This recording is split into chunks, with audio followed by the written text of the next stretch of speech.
नोएडा में रहने वाले लोगों पर खास तौर पर निशाना साधा जा रहा है। जरा सोचिए, आप घर में अकेले बैठे हैं, अचानक घर के फोन की घंटी बजती है और पीछे से आवाज आती है, आपके नाम का वारंट जारी हो चुका है। अब आप बस पकड़े ही जाने वाले हैं। सोचिए कैसा डर का माहौल होगा। हो सकता है कि आपको लगे कि भाई ये तो फर्जीवाड़े चल रहे हैं, लेकिन हर कोई इतना सावधान नहीं होता और उस पल के अंदर तो अक्सर नहीं होता है। और जब वो घंटी बजती है तो दिमाग के तार हिल जाते हैं और इंसान चाहे अनचाहे उस जाल में फंस जाता है। ऐसा ही हुआ नोएडा में इस महिला के साथ। 70 वर्ष की महिला को 23 दिन तक उनके घर के अंदर डिजिटल अरेस्ट करके रखा गया। ये खबर जानना आपके लिए जरूरी है ताकि आप अपने आसपास रहने वाले लोगों को सावधान कर सकें, क्योंकि इस तरह की वारदात तमाम सावधानियों के बाद भी, तमाम चेतावनियों के बाद भी बार बार हो रही है। ये कहानी है सरला देवी की, जो नोएडा के सेक्टर 41 में रहती है। उनसे 44 लाख रुपए लूट लिए गए। ध्यान रखिएगा, यह रकम छोटी रकम नहीं है। 44 लाख रुपए लूट लिए गए। पूरे जिंदगी भर की कमाई पर एक साथ डाका डाल दिया गया। 18 जुलाई को उनके पास एक फोन कॉल आता है और फोन कॉल में जिसने करा, उस महिला ने खुद को बताया कि वो एयरटेल की कर्मचारी है। कंपनी का नाम कुछ भी हो सकता है, लेकिन आपके लिए मॉडस ऑपरेंडी, ये काम करने का तरीका, ये फांसने का तरीका जानना बहुत जरूरी है। उस महिला ने बताया कि वो एयरटेल में काम करती है और उनके पास खबर है कि उनके नंबर का, मतलब सरला देवी के नंबर का गलत इस्तेमाल हो रहा है। सट्टेबाजी में, ब्लैकमेलिंग में, मनी लॉन्ड्रिंग में, इस तरह की चीजों में इस्तेमाल हो रहा है। अब सरला जी ये सुन के थोड़ा घबरा गई, डर गई। लेकिन ये कॉल तो सिर्फ डराने के लिए थी, मन में भय डालने के लिए थी। इसके बाद आती है दूसरी कॉल। अब ये जो दूसरा शख्स है, ये खुद को बताता है पुलिस का अधिकारी, और अब ये जाल फांसता है।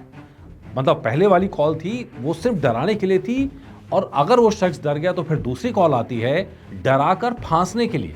और इस शख्स ने पूरा ब्लैकमेलिंग का जाल बुन दिया। इस शख्स ने डिजिटल अरेस्ट का जाल बुन दिया। इस शख्स ने खुद को बताया मुंबई क्राइम ब्रांच का अधिकारी संजय सिंह।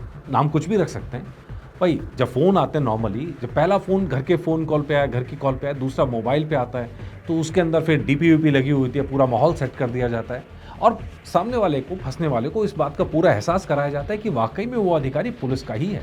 वही रौब, वही दबाव और वही जेल में डालने की बात। सरला देवी को बताया गया कि भाई उनका फोन तो गलत कामों में इस्तेमाल हो रहा था। अच्छा, ये बात तो पहले एयरटेल के नाम से बता दी गई थी उन्हें। अब वो डर गई। उनको बताया कि भाई ये तो फंडिंग में इस्तेमाल हो रहा है, आतंकवाद में इस्तेमाल हो रहा है, और अब तो सरला देवी को जेल जाना पड़ेगा, जेल की चक्की पीसनी पड़ेगी, जेल का पानी पीना पड़ेगा। अब 70 साल की महिला इतना घबरा गई, इतना घबरा गई, उन्होंने ये भी जांचने की कोशिश नहीं की कि भाई क्या ये फोन कॉल सच्चा है या नहीं है।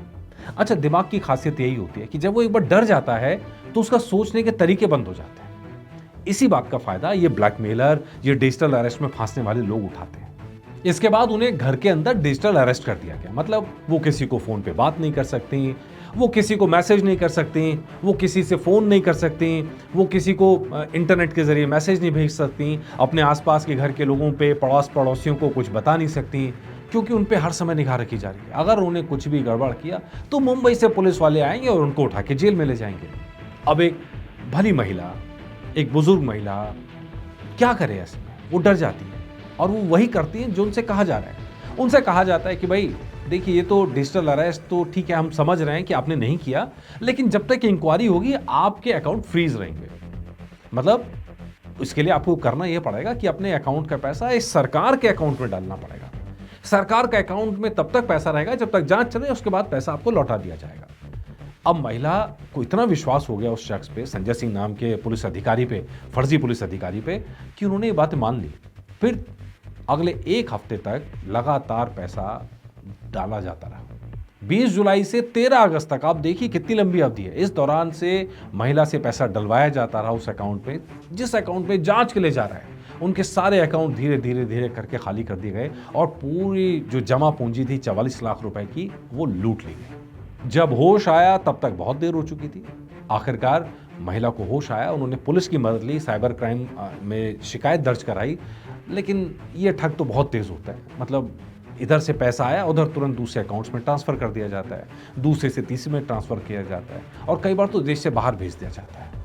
अच्छा, बार बार ये कहने की बात, क्योंकि नोएडा जिस तरह का शहर है, यहाँ बहुत सारे लोग रहते हैं, सोसाइटीज़ हैं, बहुत लोगों के पास पैसा है, जिनके बच्चे कमाते हैं, विदेश में रहते हैं, ऐसे लोग इन लोगों के निशाने पर हैं। ये अपना शिकार देखते हैं, फांसते हैं और फिर फ़ोन करते हैं। और एक बार जो फँस जाए, वो इनके जाल से निकल जाए, ये आसान नहीं होता।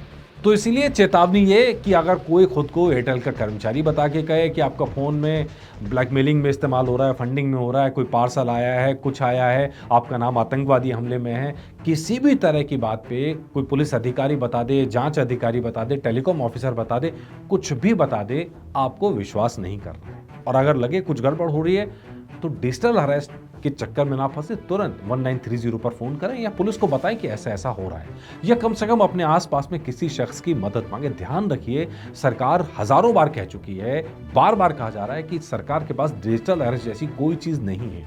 तो इसीलिए आप सावधान रहिए और अपने आसपास लोगों को भी सावधान रखिए। ध्यान रखिएगा, सावधानी में ही समझदारी है।